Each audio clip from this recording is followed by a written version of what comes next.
Ben ушул жерге чыгып жооп берейинчи. Каркыра деп атат. Кел. Каркыра кайда жайгашкан? Микрофон берип койгуңуз. Каркыра. Именно Максул деген колуңуз. Жакшы. Атын ким? Асылбек токто. Канча гектар каркыра?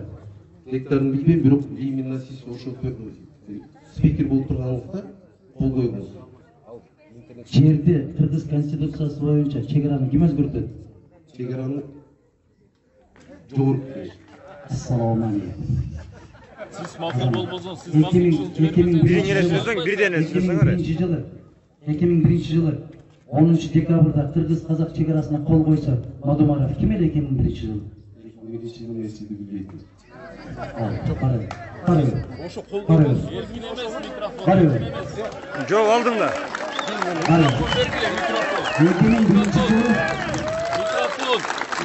2001 жылы Mikrofon belgile da bizge de mikrofon belgile.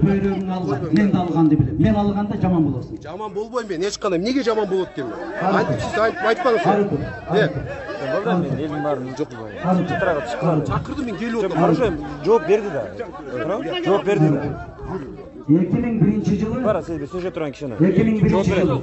Ошо мына онага жооп берди. 2001 жылы Уфа изетедим жок мен. Айтып атам мен жөн эле. Декабрда 2001 жылы декабрда Астана шаарында Аскар Акаевич менен Нурсултан Абишевичтин колу коюлган Кыргыз-Казак чекарасы. Ошол ратификация болбой келген. Эмне үчүн? Биз ратификация кылбай келгенбиз депутаттар. Эмне үчүн 2008 жылы биз Кыргыз-Казак чекарасын ратификация кылдык? Билесиздерби? Мына жерде Кыргыз эл баатырыбыз отурат. Мен комиссия түздүм. Комиссиянын төрагасына мыйзамды мыкты билген Чолпон Турсуновна Байекованы төрайым кылдым. Алар барып иштеп келишти. Ошол мезгилдеги 15 апрелде Эркин тоо деген гезит чыккан.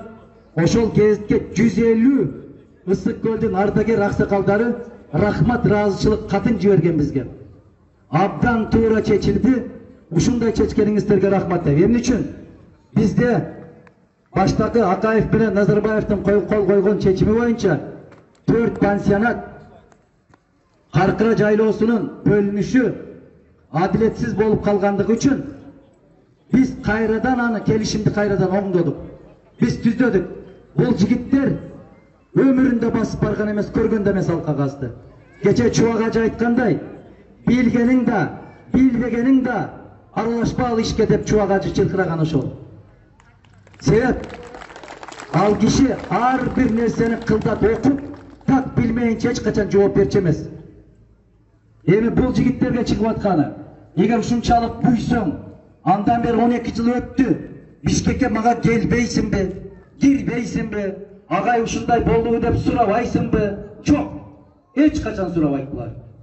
Буларга кыргыздын жери дагы баары бирдей. Тек гана сумканы ушундай илет дагы өзүн өзү бүгүнкү күнүн Курманбеги сезип ушу жерге келип бүйрөт таянат.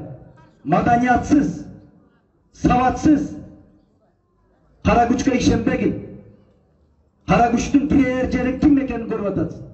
Барар жери кайсы экенин да билесиң. Пейилиңди оңдобосоң, ниетиңди түздөбөсөң, акыр бирөө болбосо мен сыяктуу баары эле маданияттуу эмес. Бир күн болбосо бирөө ушундай жооп берип коет, өмүр бою эсиңден чыккыс болосуң аны. Эсиң барда этегиңди жабыш керек. Келиңиз, Кыргыз